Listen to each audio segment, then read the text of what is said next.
Hello everyone and welcome to the latest MDPI webinar on biomolecules, which is entitled Recent Advances on Lysosomal Storage Disorders Pathogenesis, an Emerging Gaucher Disease Paradigm Shift. Thank you very much for being with us today. This is the fourth webinar of a series that is based on special issues and section of our Biomolecules journal. So if you wish to submit your paper to the special issue related to this webinar, please check the webinar's website. Our chair today is Dr. Enrico Moro from the University of Padova in Italy. We will have, with his presentation, three-speaker presentation. Andrea Dardis, Dr. Andrea Dardis from University Hospital of Udine, Italy, will start. Then Dr. Ricardo Feldman from University of Maryland School of Medicine in the States will continue. And finally, our chair, Dr. Enrico Moro, will give his presentation.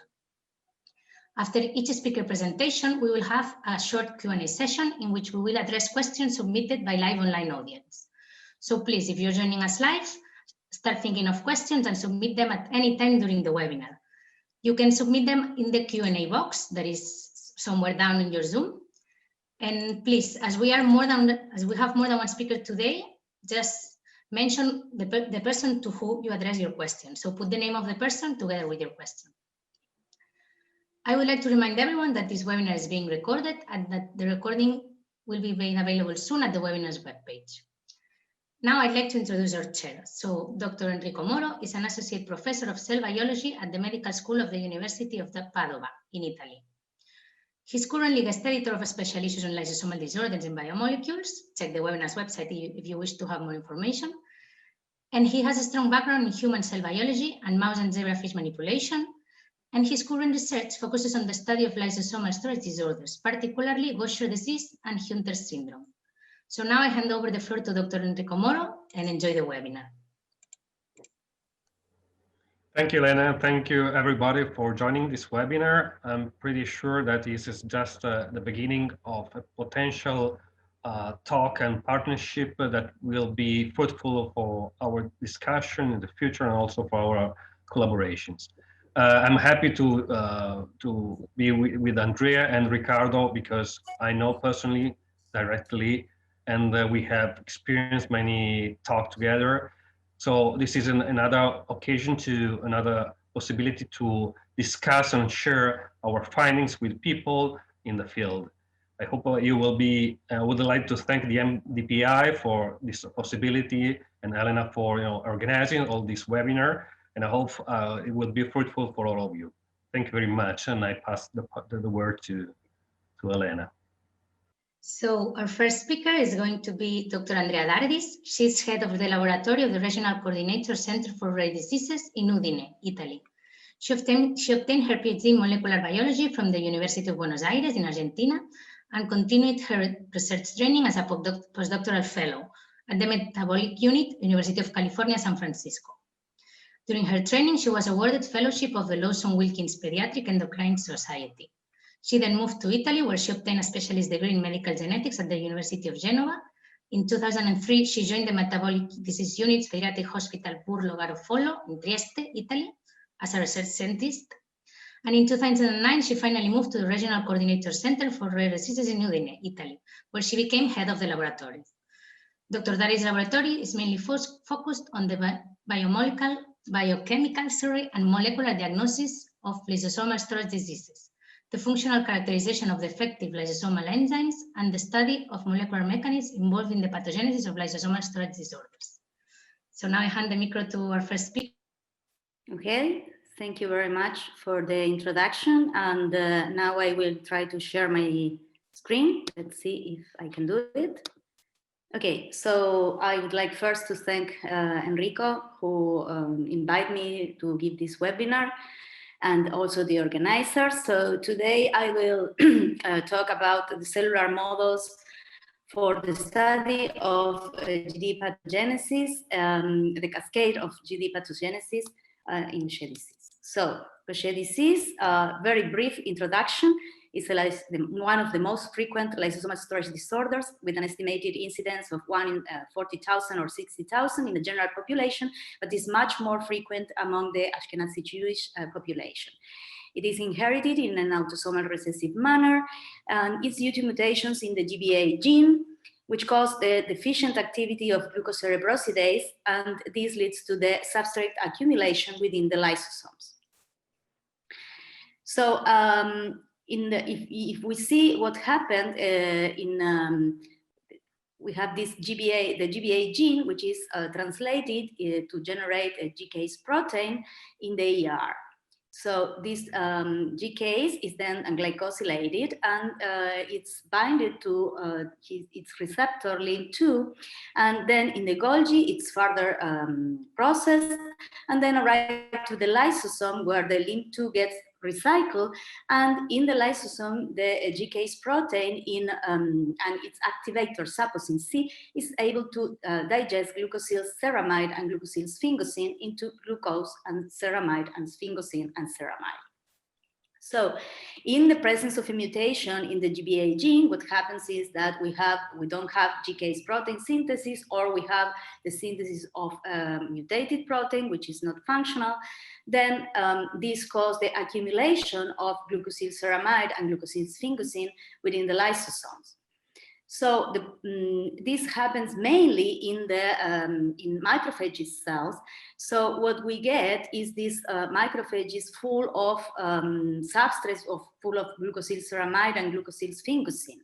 So this is a hallmark of Gaucher disease, and the infiltration of different tissues with these lipid-laden macrophages is what caused it was synced to cause the disease phenotype. So these macrophages full of substrate accumulates and infiltrates bone marrow, liver, bone, lung, and spleen. So this caused this clinical phenotype, and the clinical phenotype was classically divided in 3 different types: type 1, Gaucher disease, type 2, and type 3. But indeed, the disease manifestations is a continuum of phenotypes, going from type 1, which is the non-neurological form of the disease, going to the most severe phenotype, which is type 2, which is acute neurodegenerative disease, causing the onset is very early in life, and these children in general have a very severe neurological disease leading to death within the first year of life. In type 3 instead is the chronic neuronopathic Gaucher disease, and as you can see here, while the visceral manifestations of the disease, which are anemia,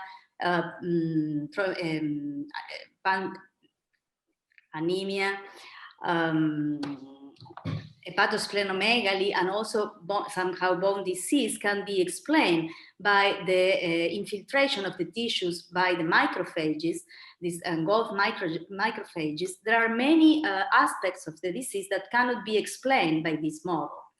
So one manifestation of the disease, even present in type 1 Gaucher disease, which is not neurological, is the presence of Parkinsonian manifestations. So indeed, the presence of GBA mutations, even in heterozygous, is a major genetic risk factor for the development of Parkinson's disease. These patients accumulate alpha-synuclein and aggregation of alpha-synuclein. So as I said, some features of the disease cannot be explained by the infiltration of tissues by macrophages, in particular those the neurological symptoms and also somehow the skeletal disease. So if we go back to the molecular mechanism of the disease, this is a very simple model, but what happens indeed is more like a cascade of effects that do not affect only the macrophages, but also different cell types. So going back to the mutations, most GBA mutations are missense or nonsense mutations. So missense mutations in general leads to the synthesis of proteins that are mutated and they are unfolded but partially active. So what happens is that the mutations lead to the synthesis of misfolded proteins that in the ER, the chaperones of the ER try to refold them. If they don't, they are not able to refold these proteins get retrotranslocated to the cytosol and are degraded, ubiquitinated and degraded via proteasoma. So this is what is called endoplasmic reticulum associated degradation. So these proteins do not reach the lysosome and they get degraded. So this is an experiment that shows clearly that if we are able, these are transfected cells with different mutants, and if we treat these cells with an inhibitor of the proteasomal degradation, like MG132, we get an increase in the expression of the protein. So the presence of this misfolded protein within the ER gets also to the unfolded protein response. So what happened in homeostatic conditions is that BIP, which is BAP, which is a chaperone in the ER, is binded to these three receptors that you can see in the left side of the slide. And these receptors binding to BAP are inactive.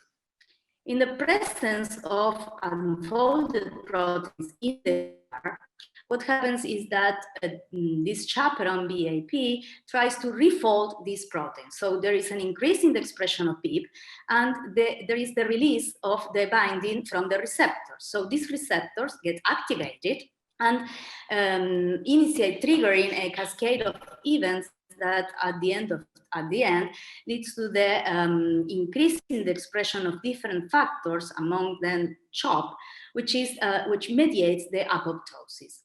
So unfolded protein response has been demonstrated in different models of Gaucher disease in fibroblasts, but also in IPase-derived neurons and in Drosophila. So unfolded protein response and apoptosis due to unfolded protein response is one of the mechanisms that is involved in the neurodegeneration in Gaucher disease. So also, you can imagine that if the lysosomes are full of this glycosylceramide accumulation, the function of the lysosome is also impaired.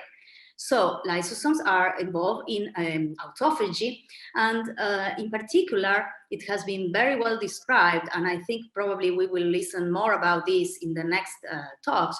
There is an impairment in the autophagy, in particular in macroautophagy, which is involved in the degradation of damaged organelles like mitochondria and also aggregates. So the fact that this mechanism is impaired, in this situation, what happens is that the cell accumulates, for example, damaged mitochondria leading to oxidative stress and also aggregates. This is one of the mechanisms that has also been proposed to be involved in the accumulation of alpha-synuclein and also in the development of Parkinson's disease in Gaucher patients or in also in carriers. There is a very nice work performed by Dr. Futterman, who also showed that there is an increase in the calcium release from the ER through the rhodopsin receptor, and this is also a mechanism that contributes to the cell death. So this is another mechanism involved in neurodegeneration. There are many papers describing that there is this impairment of autophagy in neurons derived from iPS cells. Another mechanism that contributes to the neurodegeneration in Gaucher disease is neuroinflammation. This accumulation of substrates cause the activation of not only of microglia, but also astrocytes that secrete cytokines, chemokines, and toxic molecules that also contributes to the neuronal cell death. So what we can see from this very brief and synthetic introduction is that indeed there is in Gaucher disease, there is a cascade of events, and there are multiple pathways that are involved in the cell damage and cell death, not only in neuronal cells, but that contribute to neurodegeneration. What happened in the bone? In the bone is another tissue that it's very interesting because for the bone to be healthy, it is important to keep the balance between osteoclastogenesis and osteogenesis. So bone resorption and bone formation. So osteoclasts are derived from macrophages. So it would be logical to think that they contribute to the pathogenesis of the bone disease in Gaucher disease. But indeed, there are inconsistent evidence both in vivo and in vitro regarding the role of the osteoclast in the pathogenesis of the disease. However, it has been very well described, and there are many groups working on this, and there are papers from the group of Mistry showing that there is a defect in the osteogenesis of in Gaucher disease, with a decrease in proliferation of osteoblasts and a decrease in the differentiation, leading to a decrease in the alkaline phosphatase expression and a decrease in the matrix and mineralization production. So the pathophysiology of Gaucher disease is quite complicated, and all these pathways that are alterated could be eventually a target for therapeutic approaches. But to study these pathogenetic pathways and to develop new therapies, it is important to develop cellular models that are appropriate for the study of the disease. So most of the work done in Gaucher disease have used fibroblasts from patients, and these, of course, coming from patients, they are good models, but the problem is that they are fibroblasts, and as you can see, the disease affects many cell types. The fibroblasts cannot be maintained in culture forever. And so a very interesting and very good resources for the study of pathogenesis of the disease is the induced pluripotent stem cells, IPS, obtained from GD patients. They are great models because they are genetically and phenotypic like the patient cells. They are suitable for study of different tissues because IPS could eventually be differentiated to a number of different cell types. The problem with the iPS cells is that they are difficult to obtain, differentiate, characterize. They are time consuming because it's in general there are long protocols to differentiate them, and for all these reasons they are not suitable for high throughput screening. So what we propose in our laboratory, and we have been working in this for the last couple of years, is to use continuous cell lines to create models of the disease. There are many advantages of using these cells. They are easier and cheaper to culture. They are very well characterized. They are commercially available. And they are theoretical but homogeneous from the genetical point of view, so they give consistent and reproducible results. So we exploited the CRISPR-Cas9 technology to edit different cell lines to obtain a model of Gaucher disease. So we use a single guide RNA directed to the exon 3 of GBA gene. So this guide drives the Cas9, which is an endonuclease, to exon 3, and this Cas9 creates a double strand break into the gene. So the cell will repair this double strand break through the non-homologous enjoining mechanism of repairing, but this mechanism does not work perfectly. So what happens is that in an attempt to repair this double strand break, it creates mutations. So we decided to use, to edit different cell lines. We use THP1, which is a human monocyte cell, because they can be differentiated to macrophage-like cells and also to osteoclasts. We also try to edit U87 cells, which are glioblastoma cells, and they could be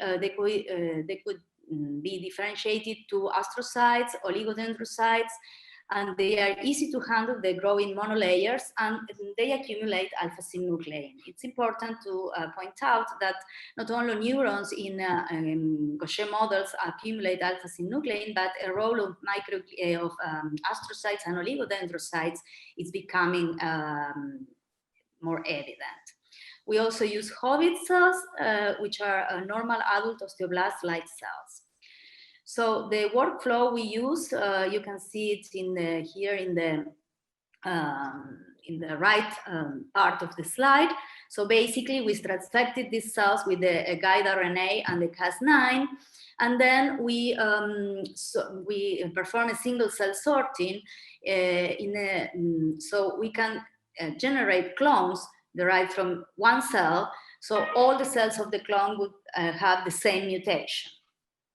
So then we screen among these clones to see which ones do not produce GBA protein by Western blot, or if they generate an aberrant protein.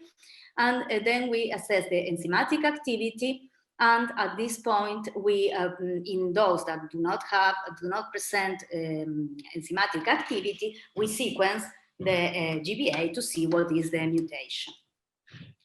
So let's see what we got with THP1 cells. So I am showing here 3 different clones. So in the Western blot, on the right side, you can see that there are 2 clones, D6 and F5, that produce less amount of glucocerebrosidase, but with a normal molecular weight. These 2 clones, if we see the enzymatic activity, retain about 25% of activity. And when we measure in the lower part of the slide, you can see when we measure glucosylsphingosine, this residual activity was enough to prevent the accumulation of the substrate. Instead, if you, going back to the Western blot, if you look at the D2 clone, this clone produces glucocerebrosidase protein, which with a lower molecular weight. We will go back to this in a few minutes. And this lower molecular weight protein did not produce any beta-glucosidase activity, and this led to an increase in the accumulation of glucosylsphingosine. So we sequenced the GBA gene in this clone, and we got 2 different mutations in the 2 alleles.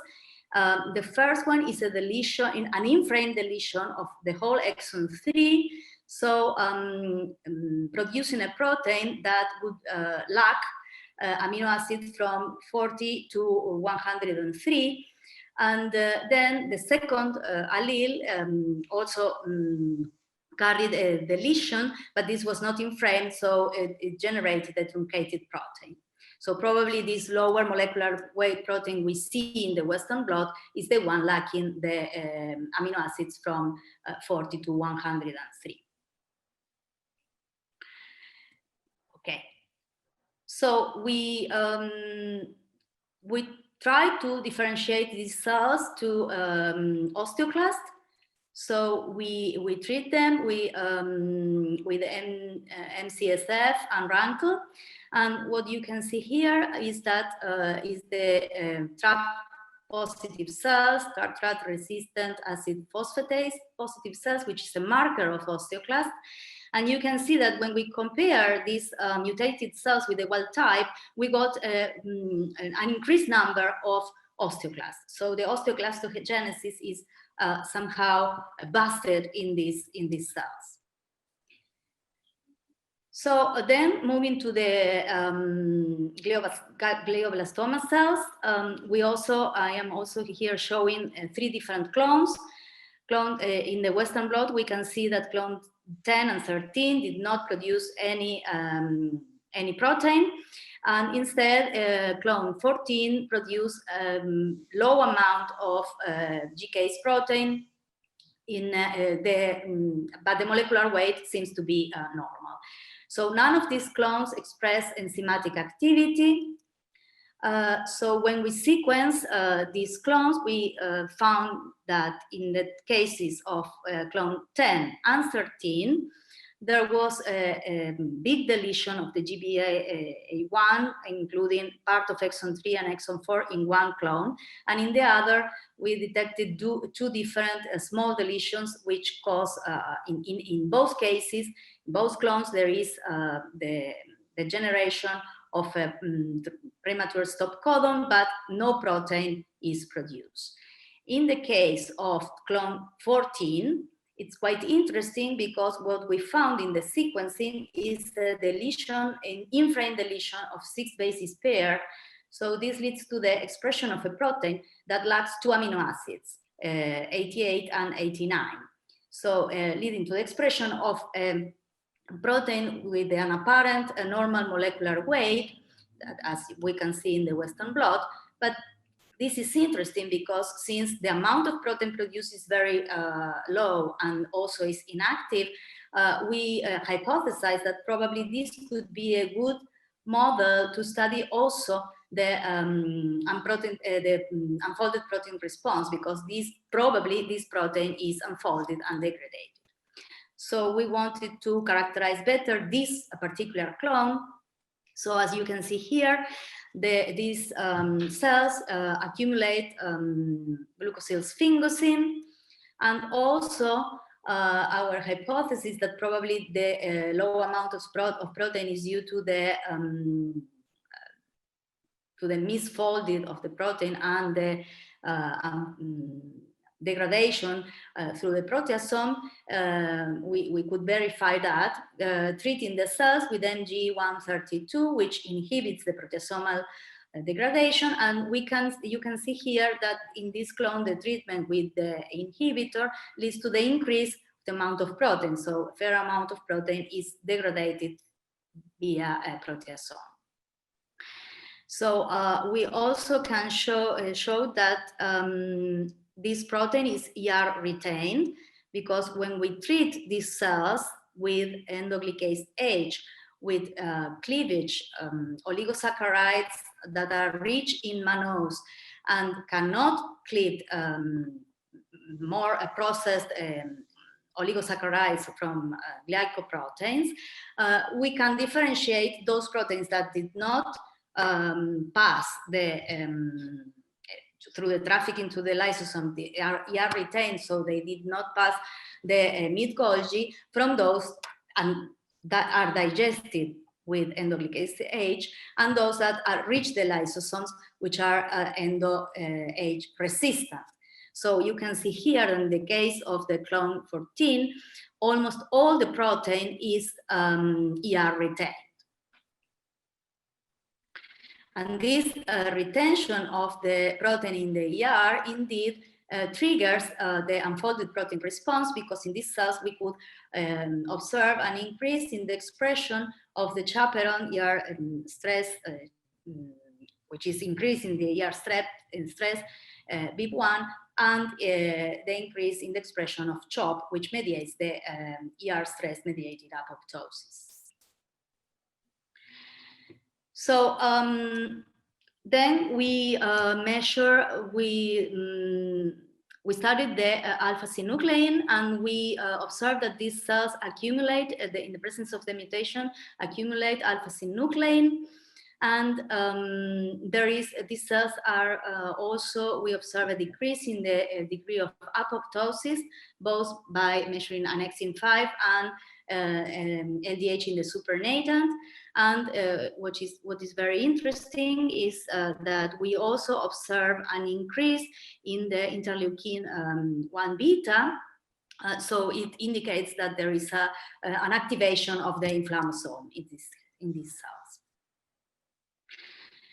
Finally, going to the osteoblast cells, we can see here that this is in the left part of the slide. There is in this blue panel, these are the Hobbit cells, and this is the expression of alkaline phosphatase. So it looks like there is a quite homogeneous culture. And also we perform the elystyrene red staining in the, you can see this red well, because this indicates that these cells, this is a calcium deposition. So then we perform the editing, and we obtain 3 different clones, once again, C1, D3, and D4. None of them express GCase protein. The activity was very low, less than 5%. And in this case, the sequences show that all these clones, in the first case, there is a deletion of exon 2 and part of exon 3. And in the other 2 clones, there is a small deletion or duplication, but in all cases, it looks like they produce, the mutation leads to the shifting of the reading frame and the generation of a premature stop codon, so no protein is detected in any of these clones. So of course this is a very preliminary work, and we need to all, of course, characterize better these cells, but they look quite promising. So as a conclusion, we know that the pathogenesis of GD is complex. There are different pathways involved in different cell types. So we try to generate cellular models of Gaucher disease using continuous cell lines and exploiting the CRISPR-Cas9 technology. The edited cells so far recapitulate the main features of the Gaucher disease.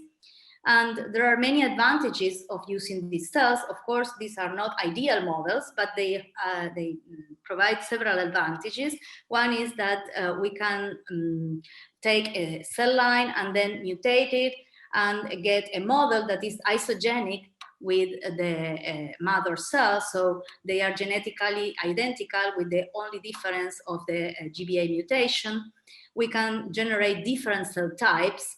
They are easy to grow and manipulate and commercially available. And most important, they are suitable for high throughput screening experiments.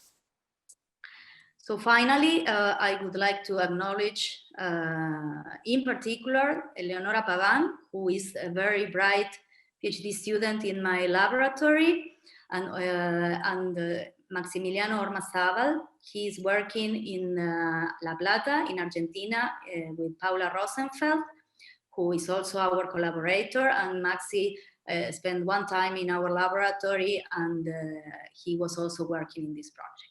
Thank you, and I will be happy to take questions. Okay, thank you, Andrea. Thank you very much for your nice talk. In the meantime, while people may raise their question, can I ask you mine, just a personal curiosity? Probably you already heard this question before. As far as the one of your mutants in your U87 cells is probably subjected to ER stress, did you try to rescue the outcomes or the phenotype by using a chaperone or ambroxol or other types of chaperone inducers? Actually, this is it's a very nice question. We try only ambroxol, but did not work, because of course you need to rescue the mutation. The mutation has to lead to, of course, a misfolded protein. So maybe ambroxol could help to fold, but the protein needs to be active. And probably this deletion not only causes misfolding, but the protein is not active in any case. This is our hypothesis, let's say. Yeah. Not all proteins that lead to misfolding, they could be rescued.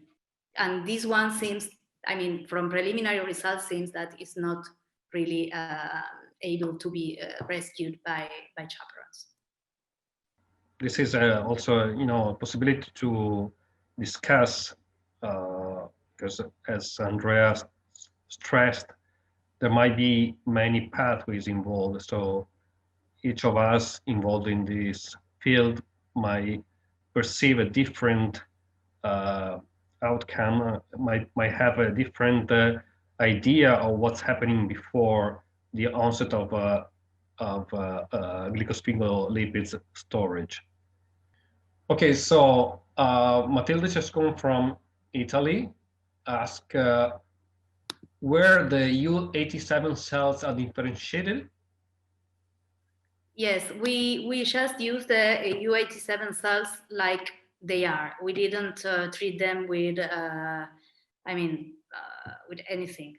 But it's very interesting because this could, we could eventually work on differentiation to different, to see what happened. And use it as, for example, as I think she might be interested in oligodendrocytes, for example. So yeah, this could be a possibility. We didn't try it. There is another question from Andrea Crivaro that says, have you done alizarin red to the mutant inhibit mutant cells? No, not yet.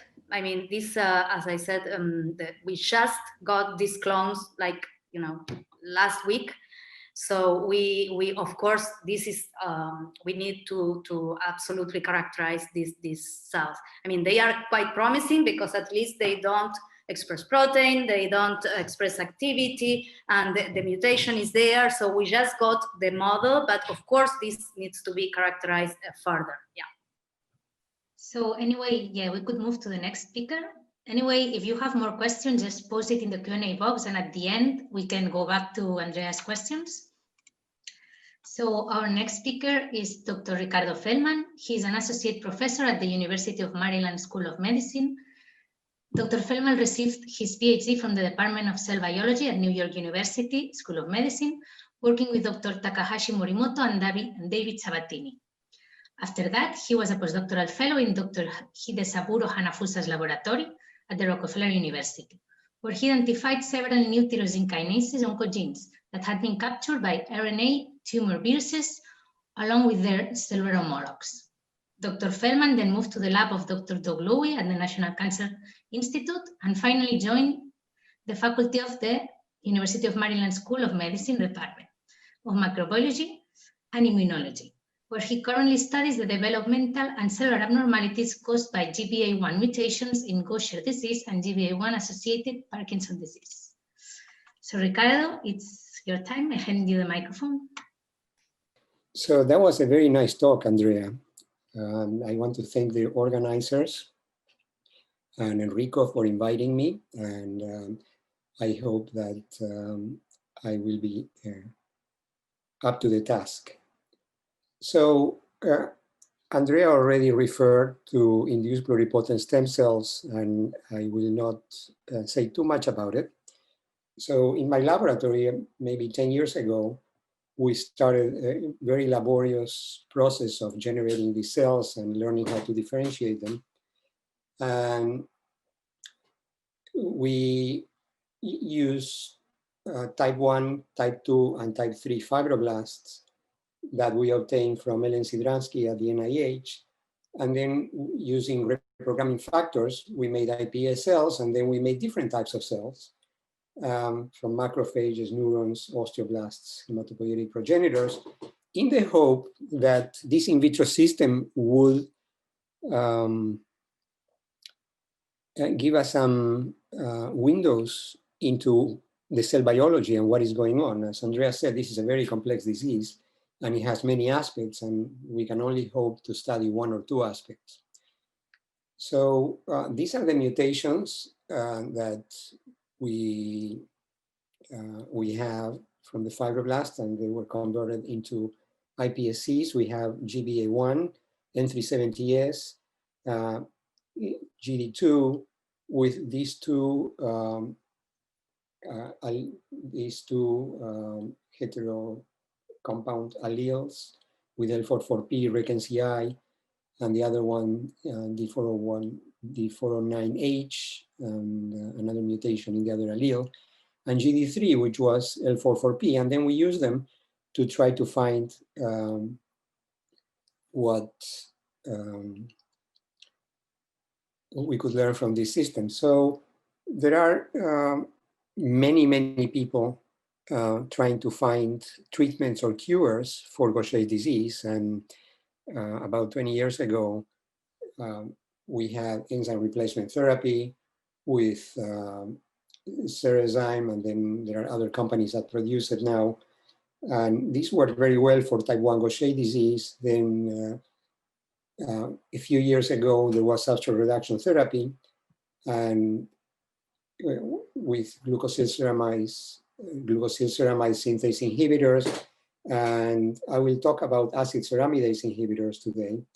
Then there are chaperones that can stabilize the misfolded protein in the cases where this protein can be stabilized and it still retains enough enzymatic activity, and it can make it to the lysosome, and in the lysosome really break down the substrates.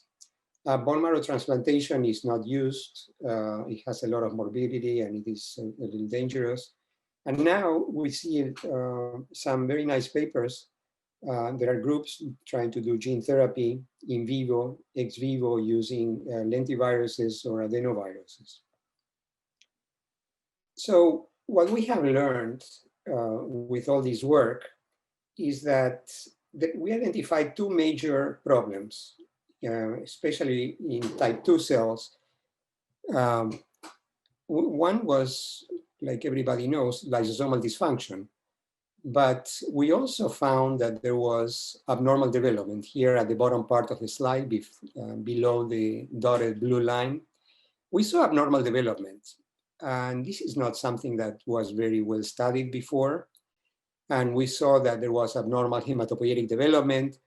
And then when we did, when we made osteoblasts, we saw that there was defective osteoblast differentiation. We published a paper on that. And that confirmed the work done in mice by Pram Mistri's group, and in zebrafish by Enrico Moro's group. And then we focused on impaired neuronal development. And we saw that there was impaired neuronal development. There were defects in differentiation. And we also saw that these two functions that are disrupted in the lysosomes and in differentiation and development were really related, and they feed on each other. And it is a very complex system. So I will focus today on neurons, and I am going to describe what we found. And within the neurons, we already published the defects in the Wnt pathway. I'm going to just touch at the end on Wnt and Wnt beta-catenin pathway, but this has been published, so I will not talk very much about that. I will talk about some work that is partially published, and now we have another paper submitted on the role of the lipids in neurodegeneration and in the lysosomal phenotype. So we made neurons, and this diagram here shows that the mutant GCAs will affect lysosomes. It will affect autophagy. There is a block in autophagosome accumulation here. This has been published from our lab and other groups too.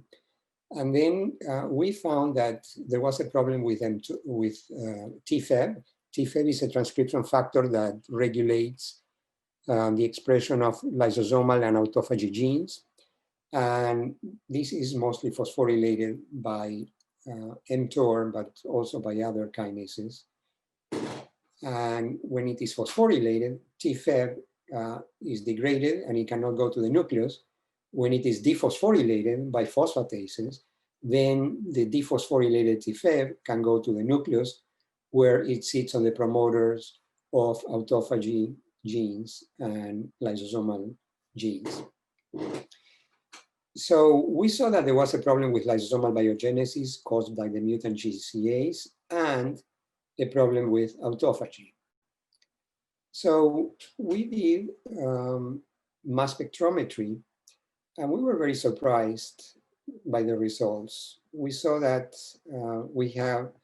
these are the two major lipids that accumulate in Gaucher disease, glucosylceramide and glucosylsphingosine, and we know that glucosylceramide, excuse me, accumulates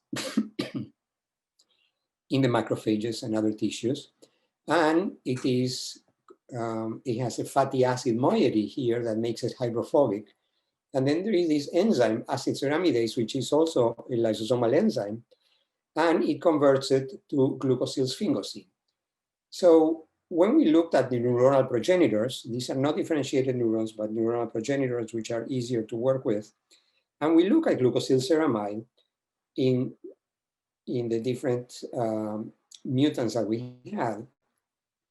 We saw that there was, if this is a wild type, there was a maybe 2-3-fold increase at the most in glucosylceramide. And when we gave eliglustat and eviglustat, venglustat, which are glucosylceramide synthase inhibitors, if you look at the red and the green boxes here, it really brought it down completely. So, but when we looked at glucosylsphingosine, the story was very different because we saw a 100-fold increase in the level of glucosylsphingosine. And as we know, in GD2, there is 500 up to 1,000-fold increase in glucosylsphingosine, and some people think and propose that the offending lipid is glucosylsphingosine. There is argument in the field, is it glucosylceramide, is it glucosylsphingosine, is it both? And I'm going to make a case today that glucosylsphingosine is very important. If you look at these structures here at the top, we see that glucosylsphingosine does not have this fatty acid moiety, and that makes it into a amphipathic molecule. It has a positive charge because of this amino group here in the lysosome. And even when it leaves the lysosome, it is still partially charged. And it is hydrophobic. It will leave the lysosome, and then it will go to the extracellular space, and there is a lot of glucosylsphingosine in plasma, even in type 1 cells. So I'm going to talk mostly today about a pathway that is very important in the cell because it regulates anabolism and catabolism, and it responds to growth factors, it responds to nutrients, amino acids. And what happens is that these nutrients will activate this complex here, which has almost 30 proteins. It's called mTORC1, mTOR complex 1. And when it is active, it sits on the surface of the lysosomes, and it has all these components here that regulate the activity of mTOR, which is a kinase, and phosphorylates it. So when there is a lot of nutrient in the cells, then mTOR is on the lysosomes. It is activated by these RAG-GTPases, and it is phosphorylated, and that keeps it active. And when it is active, it will phosphorylate TFEB, and then TFEB will be degraded. It cannot go to the nucleus to activate lysosomal biogenesis and autophagy. So,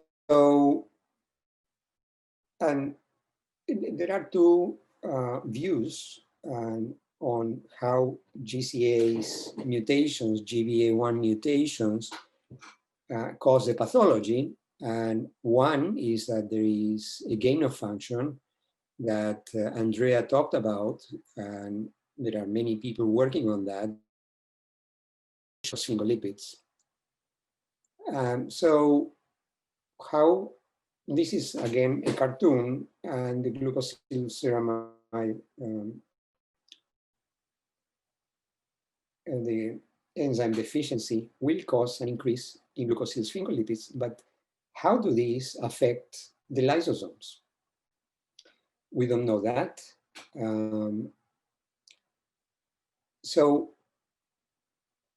I'm going to show you some data, and we publish on that, and we are publishing some more on how the single lipids affect lysosomal function.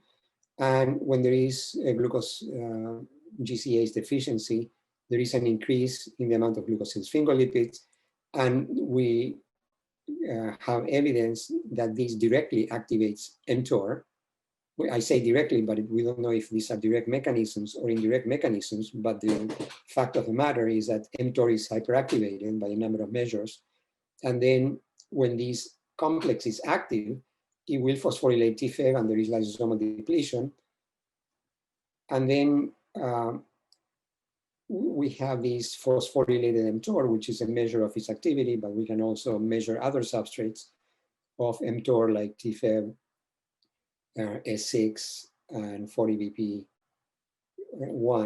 And what we can see is that in the controls, there is a low amount of mTOR, and in GD2, these are two different patients, there is an increase. And when we look at by immunofluorescence, we can see that in the wild type, these red dots here are lysosomes stained for LAMP1, which is a marker of lysosomes. And then this is in the wild type. But when we look at the GD2, we see fewer lysosomes. And then there is a concomitant, the reverse for the substrates of mTOR.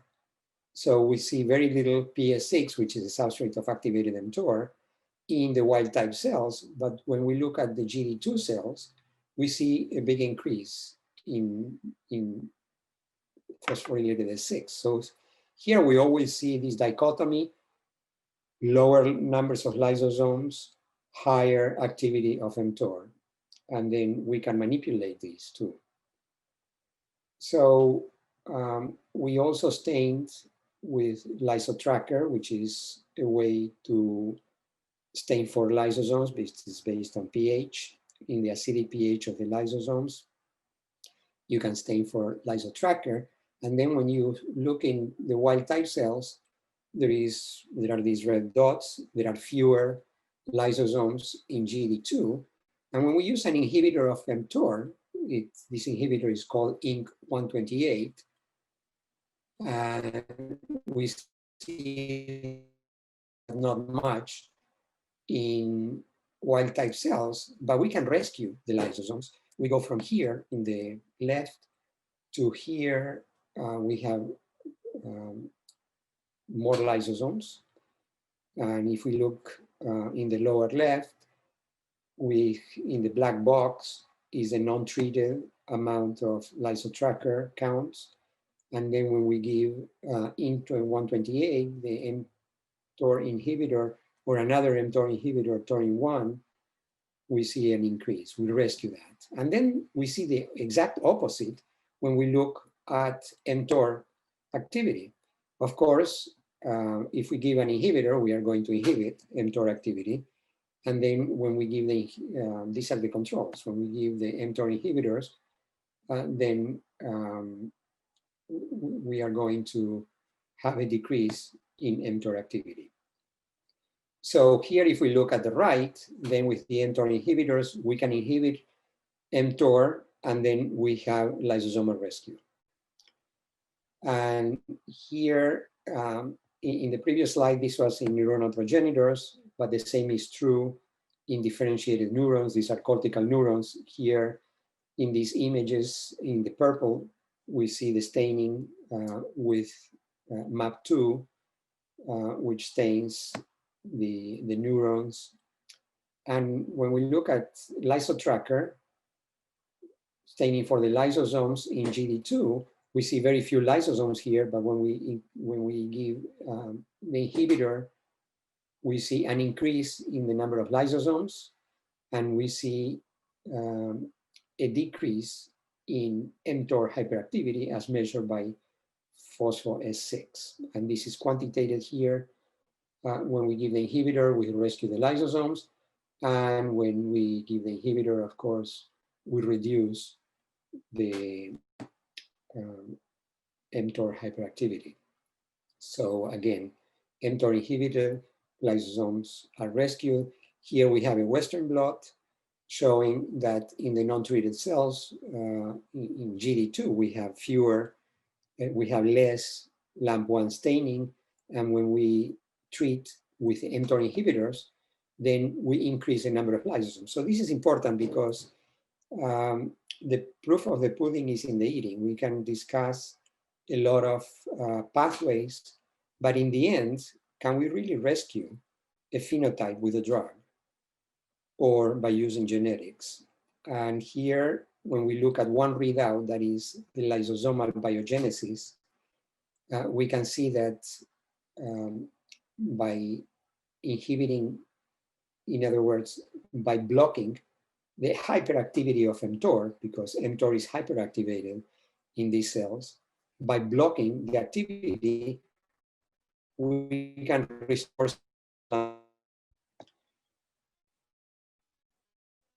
So I am going to now come back to this issue of the lipids. So in our lab right now, we are interested in identifying the offending lipid, but also the mechanism. So if you see here, glucosylceramide and glucosylsphingosine are very different molecules. Glucosylceramide is hydrophobic. It has this fatty acid moiety here. And glucosylsphingosine is amphipathic. It is water soluble. So in an effort to really look at mechanisms, which we can do in an in vitro system, we fed the cells with glucosylsphingosine.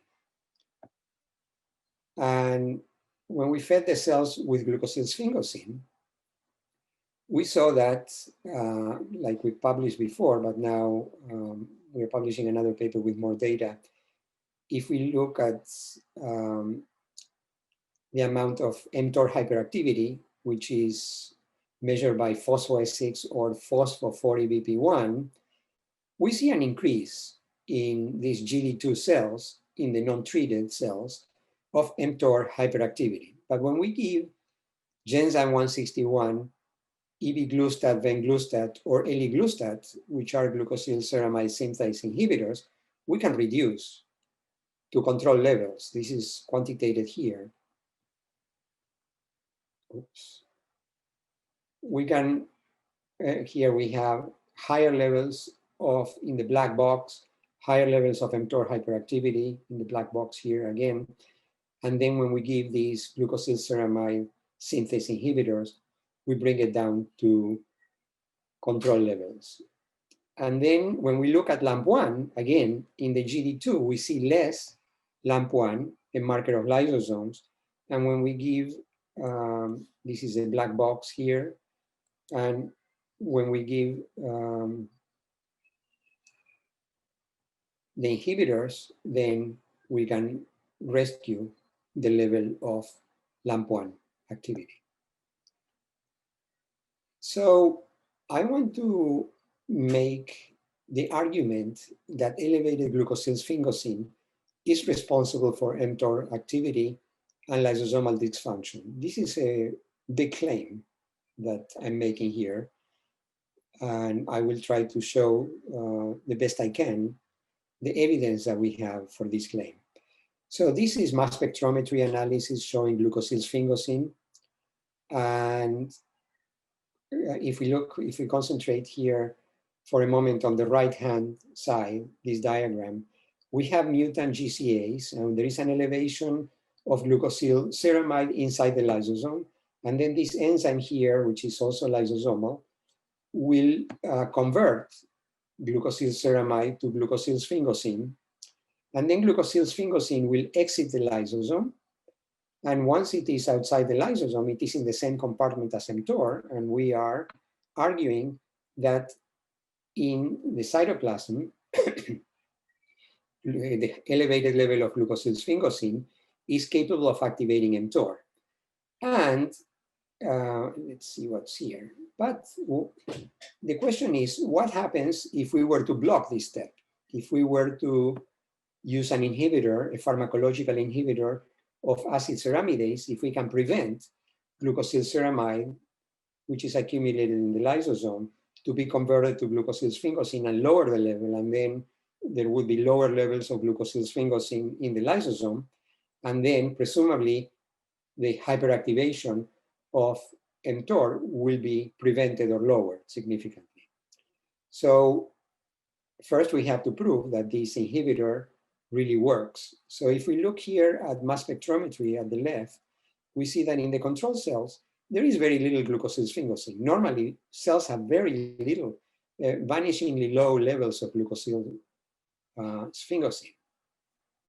But in this GD2A patient, clone 1, and this is a different subclone from the same patient, a GD2 patient, we see an elevation of 60, 70-fold in glucosylsphingosine. And then when we give carmofur, the inhibitor of acid ceramidase, we can bring it down significantly, not to 0, but significantly. And then when we look at this second patient, there is significant elevation of glucosylsphingosine, and the acid ceramidase inhibitor carmofur can bring it down. And then this is another subclone from the second patient with GD2. And this is from a patient with GD3. There is lower increase in GD3 than in GD2 of glucosylsphingosine, but again, carmofur brings it down. So what happens in the mutants? Will acid ceramidase rescue the phenotype? So this is what is shown here, first in images and then with Western blots. And what we see here is that in wild type, if we stain with lysotracker, then we see that there are a lot of lysosomes here and fewer lysosomes in GD2, non-treated. And then when we treat with carmofur, then we rescue the lysosomes. This is shown here. If you look at the black box, there are fewer lysosomes, less lysotracker staining in the black box. And with carmofur, we rescue it. And then when we look at mTOR hyperactivity, we see hyperactivity of mTOR in the black box. And then when we use carmofur, we bring it down. Now, this is an important result because not only we are saying that when we, that there is mTOR hyperactivity, but we are saying that the mTOR hyperactivity is probably due to the elevation in glucosylsphingosine. And that's another big claim. What we are really saying is that if we could really prevent glucosylsphingosine from being accumulated, then we can decrease mTOR hyperactivity, prevent it, and then downstream rescue the lysosomes. So that would be therapeutically important.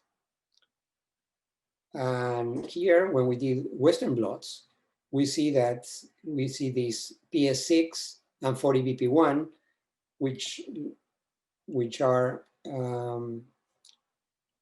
elevated in GD2 compared to the controls. This is indicative of mTOR hyperactivity. And then if you look here in the black box, there is mTOR hyperactivity. And then when we give carmofur, we bring it down to control levels with two different substrates of mTOR. And if we look at LAMP1, so this is what happens in the lysosomes. We are not talking about mTOR, we are talking about lysosomes.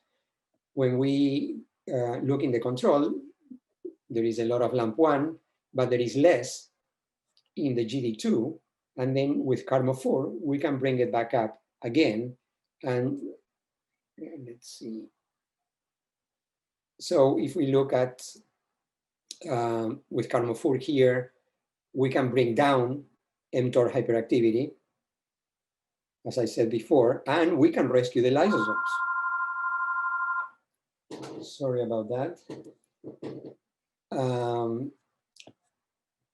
So this is a diagram showing what we think is happening with the wild type GBA in the lysosome. There is glucosylceramide converted to glucose and ceramide by GBA1, and glucosylceramide is converted to glucosylsphingosine plus fatty acid by acid ceramidase.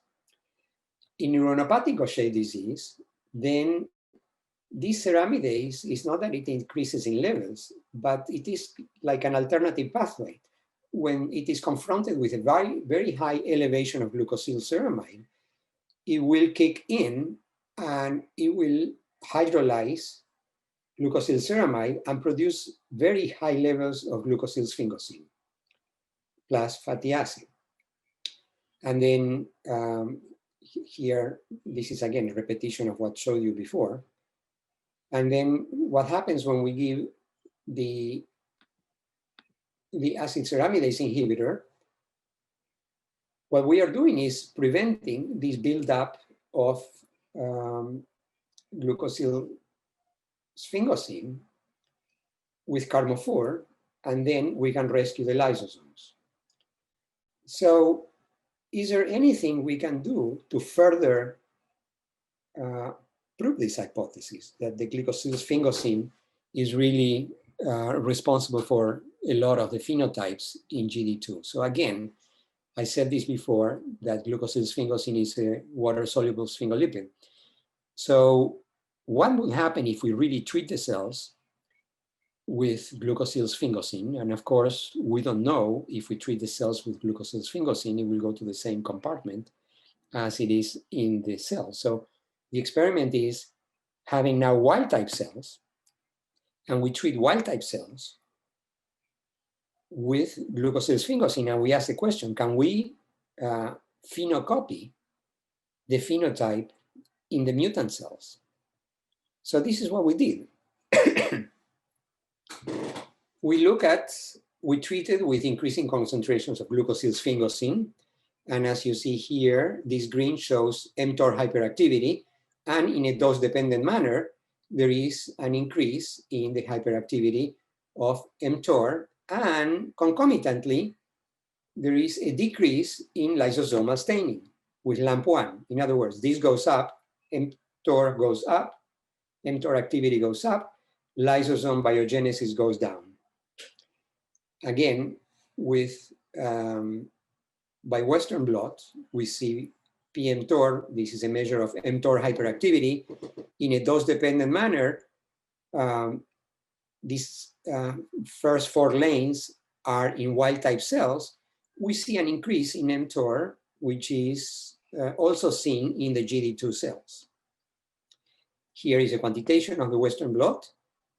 In the wild-type cells, there is an increase, and it is almost as high at these concentrations as GD2.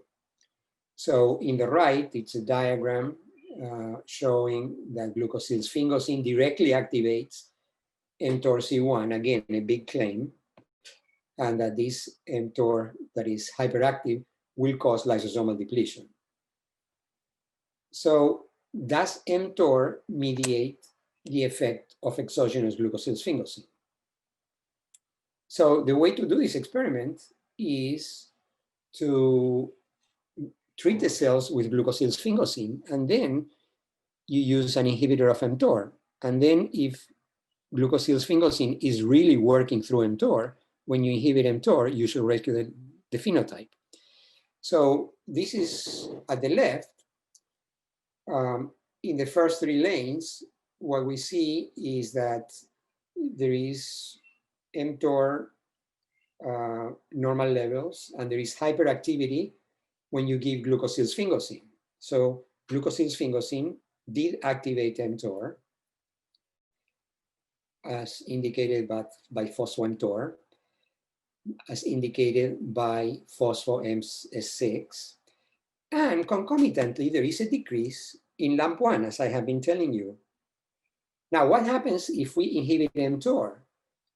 Well, if we inhibit mTOR, of course, we are going to see a decrease in pMTOR and in PS6, and we have a rescue of LAMP1 here. So this is important because what it means is that when we give an mTOR inhibitor, we can break this vicious circle. When we have exogenous glucosylsphingosine, this is toxic, and it will cause lysosomal problems. We have to really titrate the amount of glucosylsphingosine so that it is not toxic. And then if we block mTOR here, then exogenous glucosylsphingosine cannot do anything. In other words, we have the lysosomal rescue because mTOR is inhibited. So this brings me back to one of the previous slides, that GCase deficiency will deregulate lysosomes, it will impair lysosomal development, and this is published, so I will not, I had to bring this in because it's an important pathway. That Wnt is really important, and it's another pathway that is affected in Gaucher disease, and Wnt is important every step of the way, all the way to making dopaminergic and cortical neurons.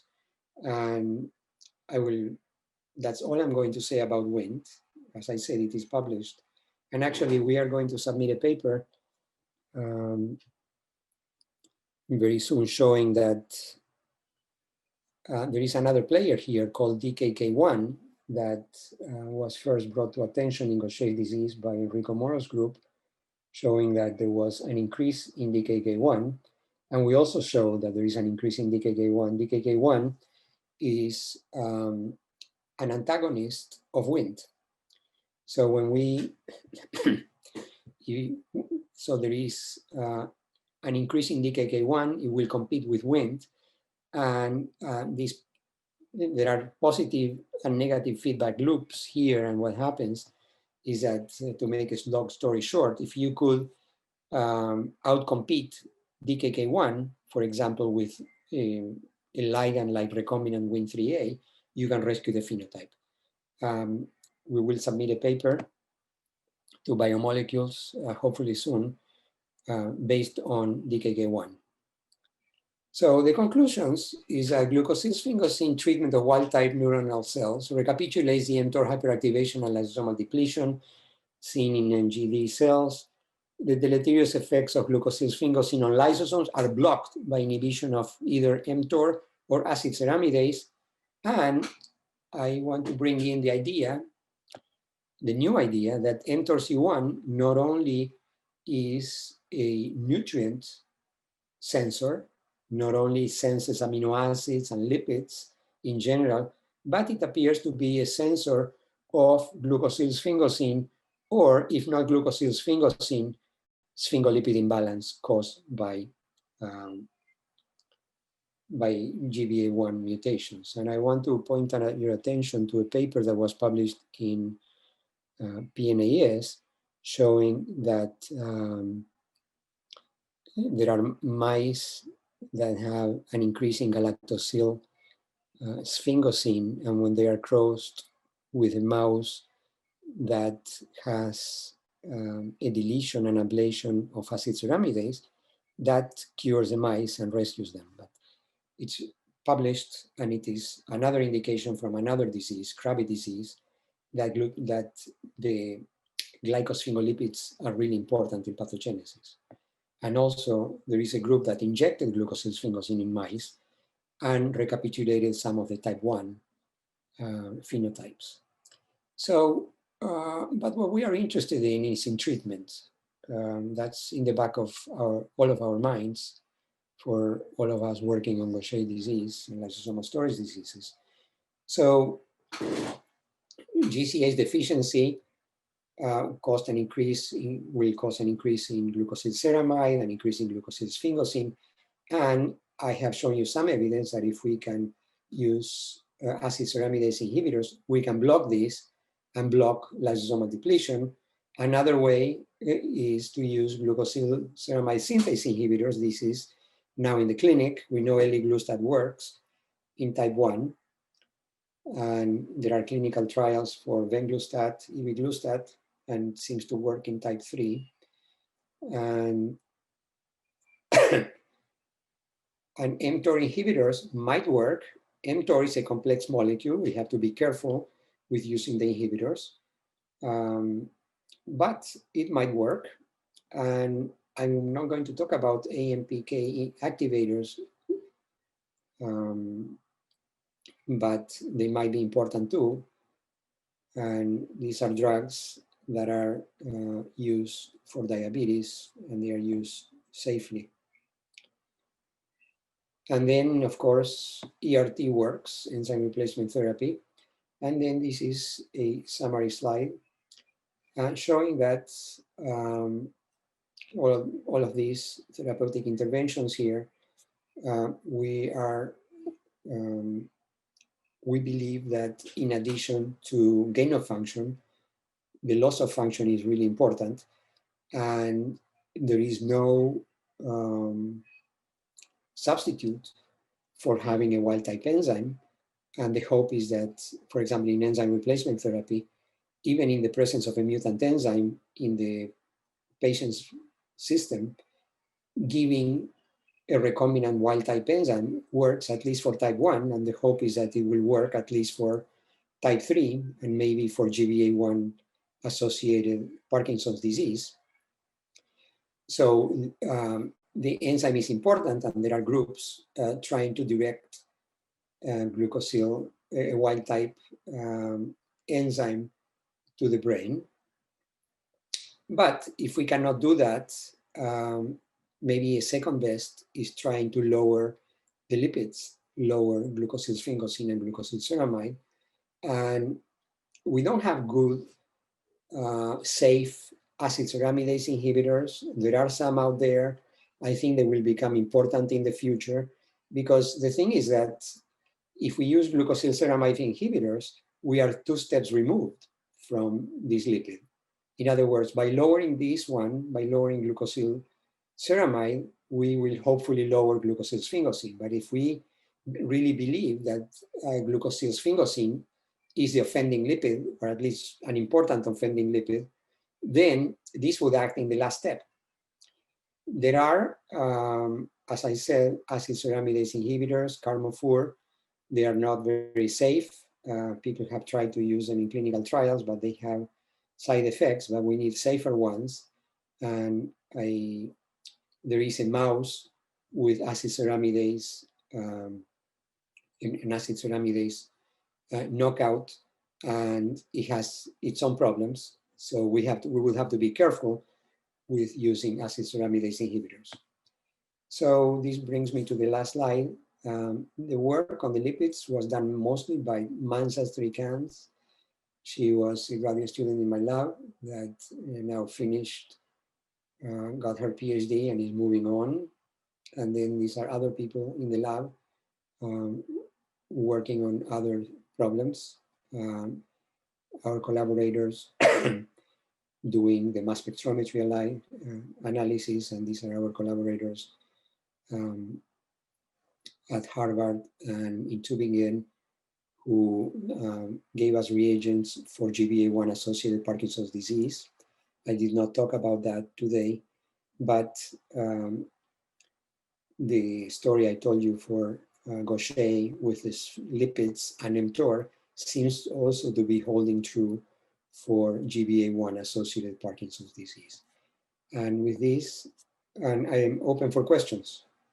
Thank you very much, Ricardo. It was really a really great, interesting talk. I already, as we need to a little bit run, I just put on the, we have a couple of questions. One is from Andres Klein from Chile.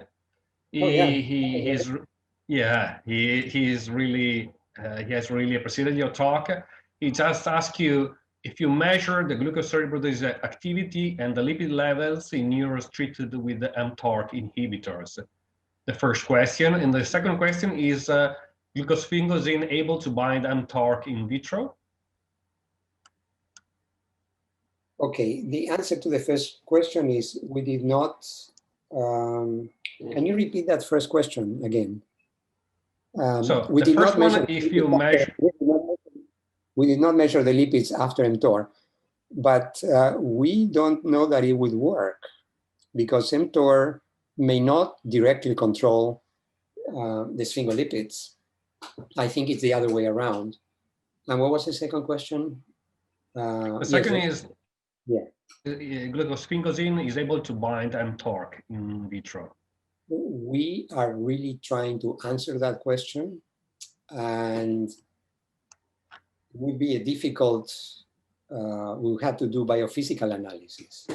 And remember, mTOR has at least 28 proteins, and we have some ideas on how that might work, because we will start by measuring the RAC GTPases, because the RAC GTPases are the ones that respond to amino acids, and they bring mTOR to the lysosome. And first, we would like to know whether not only mTOR kinase is responsive to glucosylsphingosine, but whether we can see what would happen with the RAC GTPases and the GDP-GTP status. And also what would happen with regulator. A regulator is a multi-subunit complex, the lambda subunits. And we are gearing up to do those experiments. We should start them soon. And we are collaborating with a group that works on mTOR. There is actually an mTOR component that recognizes ceramide. So it wouldn't be far-fetched to think that some of those mTOR components really are responsive to sphingolipids. So important question. Thank you, Andres. I hope you are well in Chile.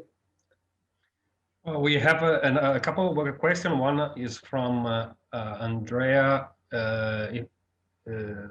asking whether you studied the effect of mTOR inhibitors on alpha-synuclein in your model. Yes, we did that. We use Inc. 128, and we have gene-edited lines from Parkinson's patients that have heterozygote mutations in GBA1. And in these patients, in the non-corrected wild type, not wild type, but in the non-corrected GBA mutants, the heterozygote GBA mutants, there is an increase in alpha-synuclein compared to the gene-edited alpha-synuclein. This was shown by Michelle Adelaide in her paper too. And we got the cells from her. And then when we give the mTOR inhibitor, then we bring down alpha-synuclein in the non-edited line. So mTOR works for alpha-synuclein.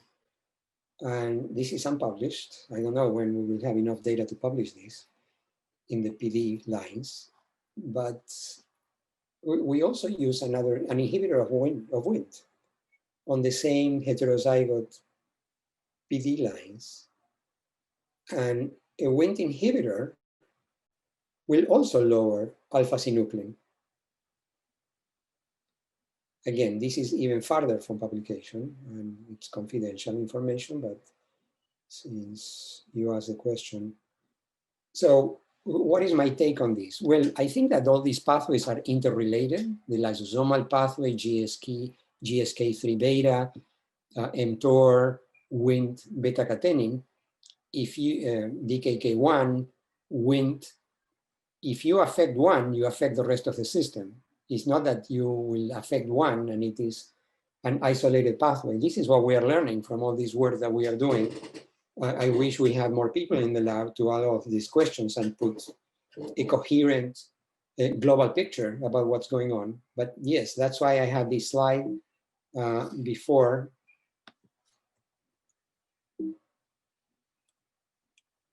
This slide here showing that the lysosomal dysfunction and these Wnt, these developmental defects are really related.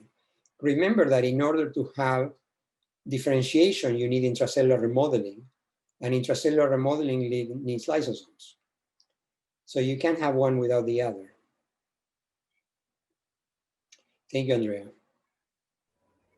We have just a last question, very briefly, from Loris Russo, Italy. has it been investigated a possible release of intracellular glucosphingosine into the cell culture medium from Gaucher disease specific cell? We haven't done it. We don't know that. So until we do the experiment, we don't know. We will have to collect the medium and then see if they make it.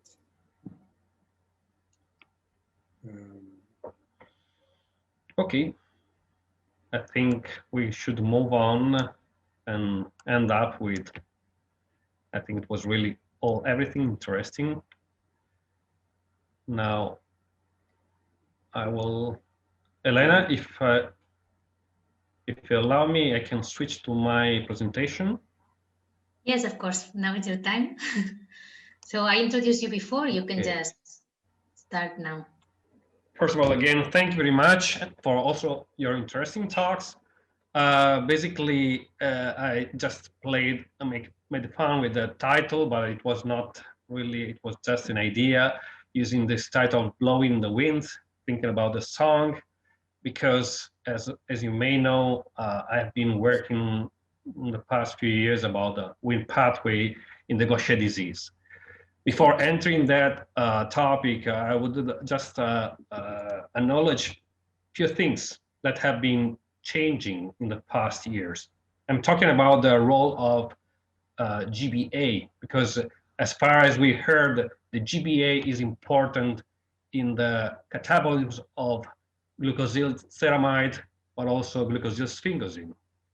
If it doesn't work, then you might have the accumulation of both. And particularly, as Ricardo said, glucosylsphingosine might appear one of the biomarkers that could be detrimental for the onset of certain features. But we know that this is not the only role of GBA. Recent work from the group of Hans Hartz showed that GBA is able also to catabolize the glucosyl cholesterol, which is another intriguing molecule. And this was also accompanied by the recent discovery that GBA is also important for the formation of xylosylated cholesterol, another kind of molecule which I personally didn't know. And basically, the authors haven't described any function of this molecule, but indeed they demonstrated that GBA is able to catabolize this formation. So the picture that we have is rather complex in terms of the enzymatic activity that GBA perform. But also we have other parallel investigations showing that the GBA itself, being a protein, is able to interact with the other partner. One that is becoming clear is alpha-synuclein. So there is a tight interaction that might be occurring, although this has been questioned and debated for a long time, if there is a direct or indirect relation between these two molecules. By the way, we should have in our mind the idea that as a protein, GBA inside the lysosome needs to interact with other partners. And basically, you can get this even thinking about it on the right side of the pan of this slide, you see a list of proteins.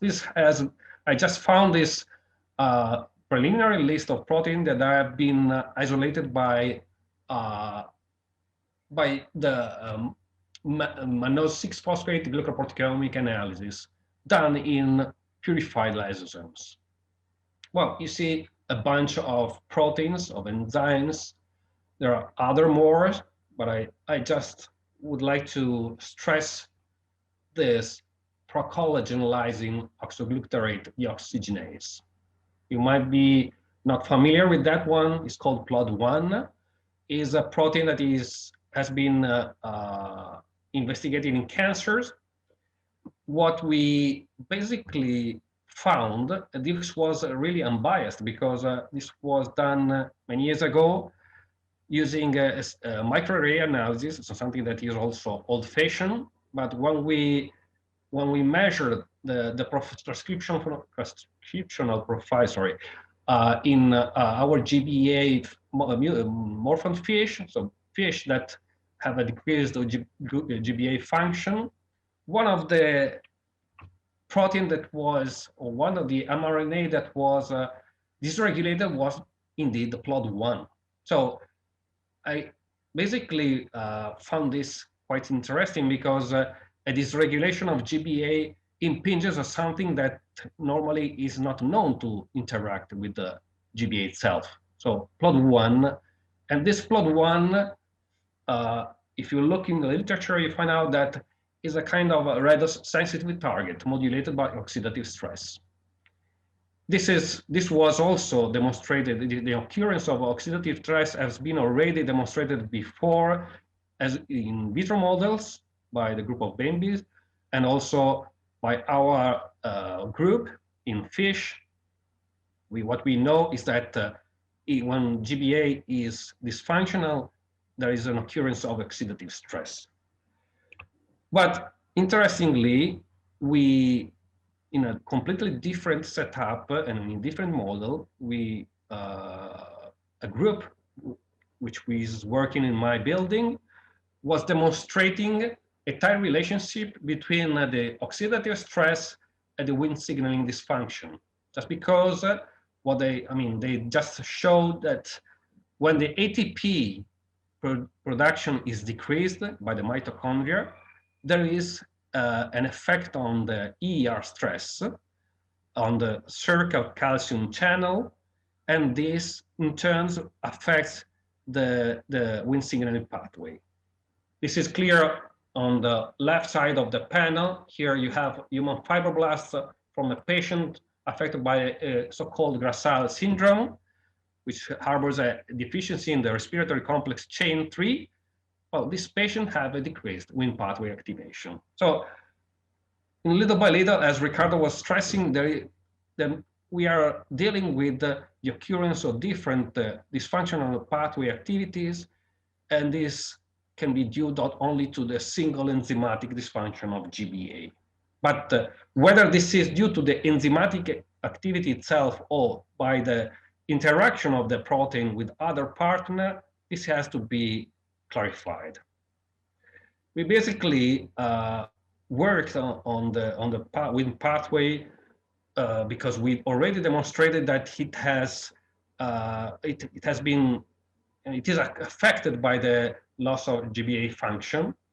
In particular, we demonstrated that the Wnt pathway is dysfunctional in the bone due to several effectors that are disrupted. Well, you may know that loss of Wnt pathway can really affect the onset of bone formation. And if you block axin 2, that is an antagonist of the canonical pathway, you can recover the bone formation and accelerate bone regeneration.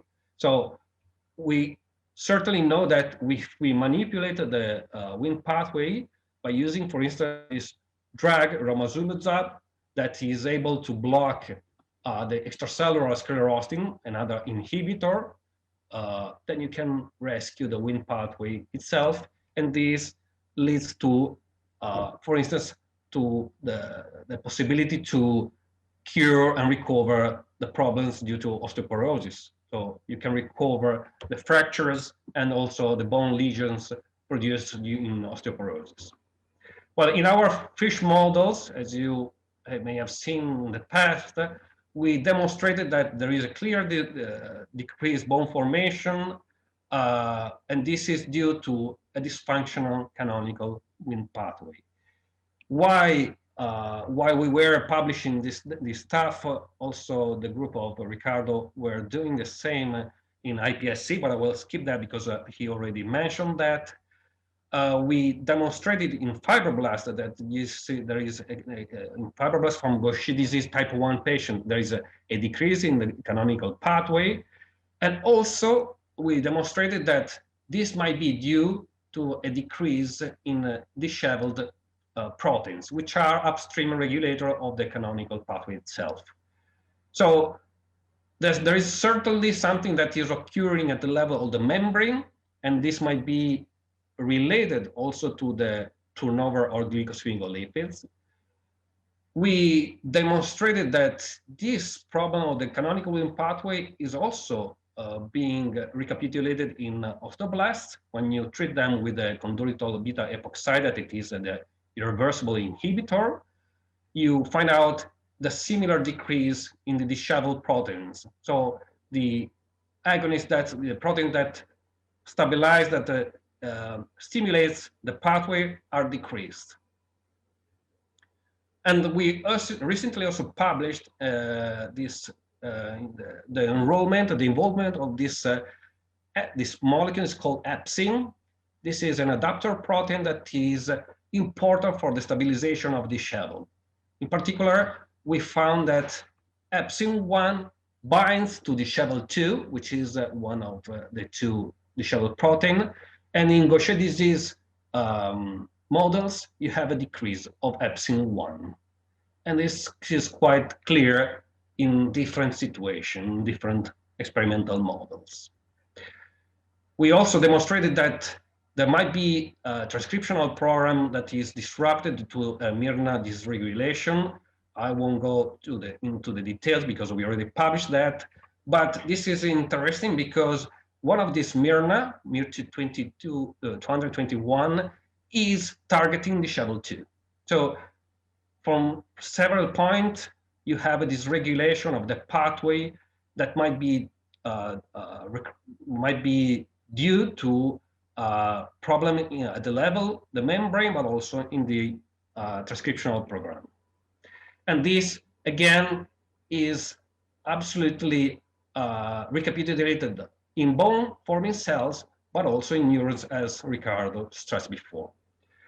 So I would like to end with a point, because we recently established this model of dopaminergic neurons, trying to recapitulate what also Ricardo published in the past.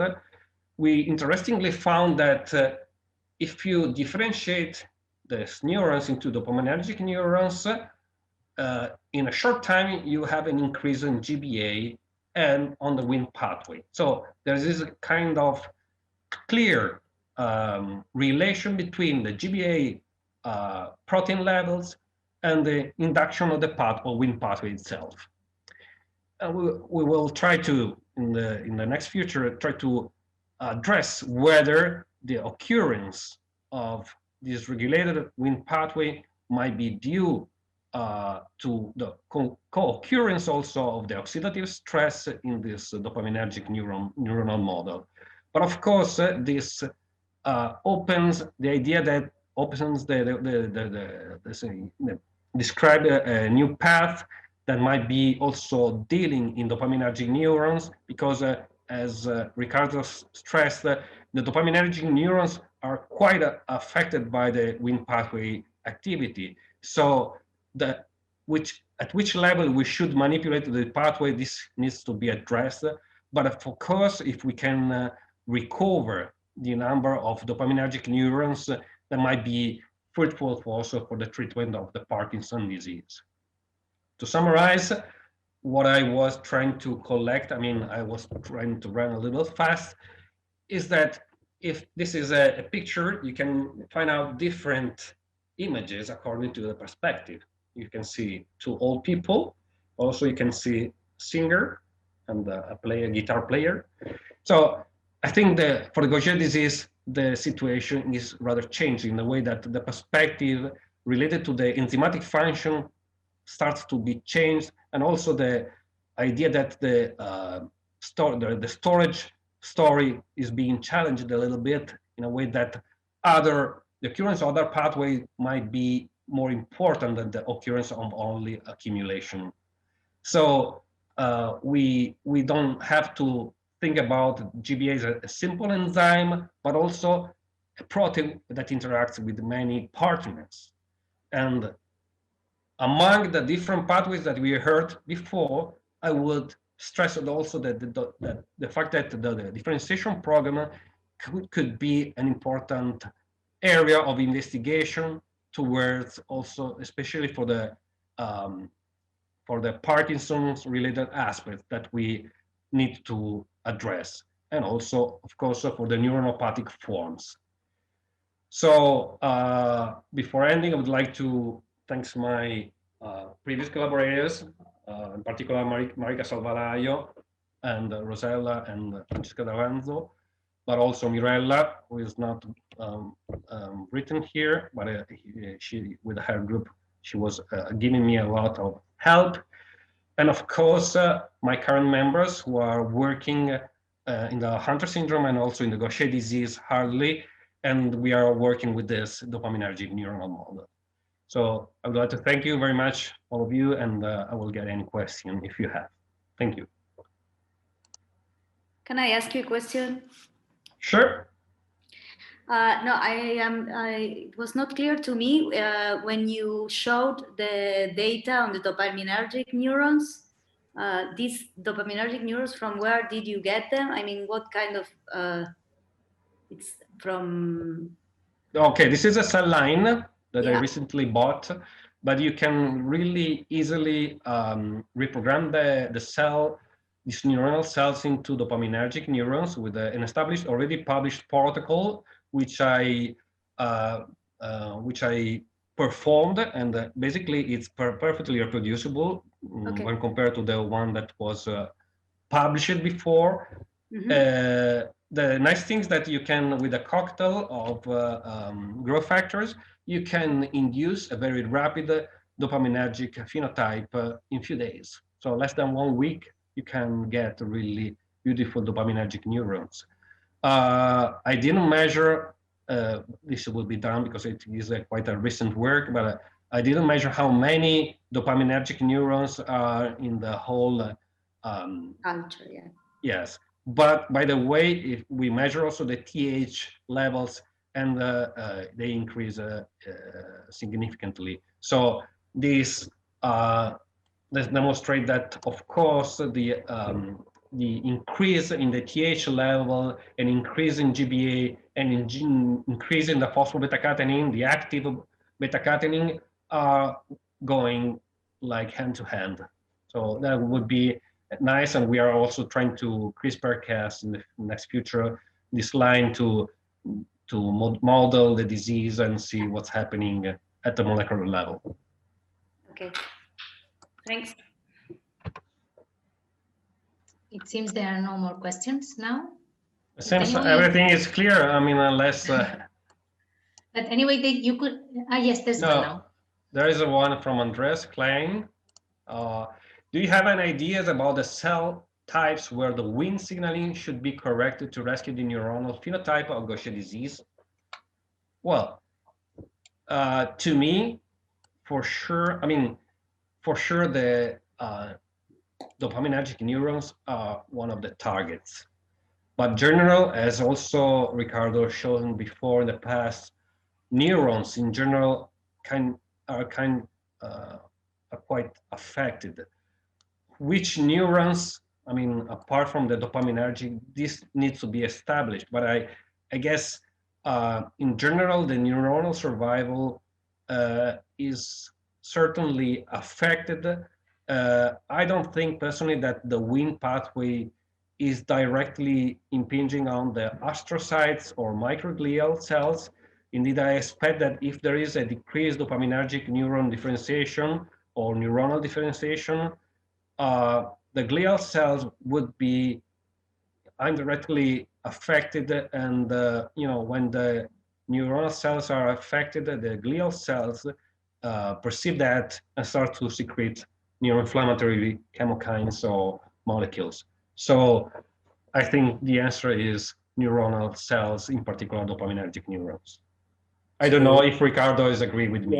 Yeah. I would like to make a comment. So the Wnt pathway regulates anterior-posterior development in the neurons very early on. And we have normally a gradient of Wnt, and the dopamine, the hind neurons and the midbrain, the hindbrain and the midbrain need a lot of Wnt. And you need much less for the cortical neuronal development, the forebrain. So what we found when we were looking at this is that when you have when you make from iPSCs neuronal progenitors, these neuronal progenitors are already predestined to become one type of neuron or the other. And when we did the analysis with transcription factors, we saw that already at the neuronal progenitor level, there was a skewing of the populations. In other words, the populations were competing with each other. And then depending on the level of Wnt activity that you have there, some neurons will be depleted and some others will overcome. So what we saw is that the dopaminergic neuronal progenitors were being depleted. And when we use Wnt activators like CHIR, we could rescue the dopaminergic differentiation. And one of the things that we published, but we didn't say with all the words, is that the best protocols for differentiating progenitors to dopaminergic neurons use this Wnt activator called CHIR. There is a protocol that Lawrence Tudor's group published many years ago. But the problem is this, that it's hard to see, that in Gaucher there is downregulation of Wnt. But if you want to get dopaminergic neurons, you have no choice. You have to use a Wnt activator. So you're already skewing the results, because if we want to study the neurons, we have to use these inducers, and they overcome the block. So I didn't dare write that in a paper because it will never get published. But that is really what is happening. There is and we people who study dopaminergic neurons and other neurons, we have to make them, and we have to use these inducers that overcome the block. So I think that we can end the webinar here. I will also share with you some information on the certificate of attendance that they will be available on demand. We are also organizing an electronic conference on biomolecules and some live sessions as well, so in case you would like to join. And before we go, I also want to thank once again Andrea, Ricardo, and Enrico for the amazing webinar and the very interesting talks we had today. And I hope you take care and everything goes fine in these times, and to see you again in some time here. It was really enjoyable. Thank you. Thank you very much. Thank you very much, Andrea, and thank you very much, Ricardo, for sharing your data and also opinions that will be fruitful for next future. Thank you. Okay. Bye bye and take care. Take Take care. care. Bye. Thank you. Bye. Bye.